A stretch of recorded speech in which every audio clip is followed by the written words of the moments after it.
Monsieur Zhao Yongsheng a parlé beaucoup des politiques à adopter. Donc, quel est votre avis sur les politiques à adopter, surtout les secteurs prioritaires que la Chine devrait se concentrer sur?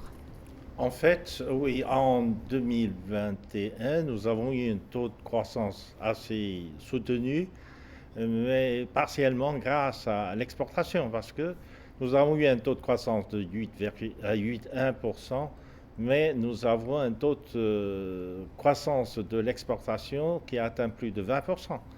Euh, Parce que pendant la pandémie, comme la Chine a réussi tant bien que mal à contrôler l'épidémie en Chine, donc la production n'a pas été complètement arrêtée à cause de la pandémie, mais comme la production a été dérangée gravement dans beaucoup de pays, dans beaucoup d'économies de ce monde, donc le besoin pour les produits chinois était énorme en 2021 et on prévoit en 2022 une baisse sensible de l'exportation parce qu'à mesure que les autres pays sortent de la pandémie, la production va être reprise tant bien que mal, si bien que les besoins pour les produits chinois vont baisser à l'échelle internationale.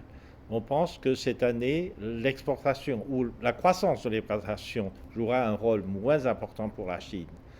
Euh, en- Au contraire, la croissance de la consommation intérieure va augmenter avec le retour à la normalité ou au normal dans l'économie chinoise parce que maintenant on suppose que la pandémie va être complètement mise sous contrôle à partir de l'été.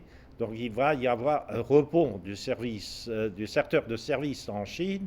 Donc l'économie chinoise va s'accroître plus rapidement en s'appuyant sur principalement le marché intérieur, la croissance, etc.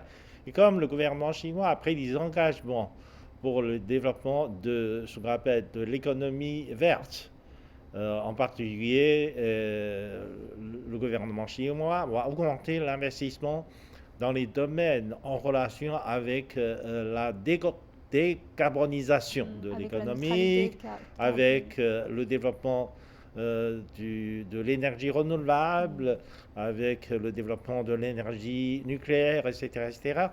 Tout cela nécessite un investissement massif dans l'infrastructure et ça entraînera un taux de croissance plus important en 2022, je pense. Non, c'est-à-dire que ce sera le secteur secteur de De service l'investissement. et Le l'investissement. service va connaître un taux de croissance plus important. L'investissement va connaître aussi un accroissement assez important dans les infrastructures en relation avec l'énergie renouvelable, avec le développement vert, c'est-à-dire la décarbonisation De des l'économie. activités économiques, de la production, etc., etc.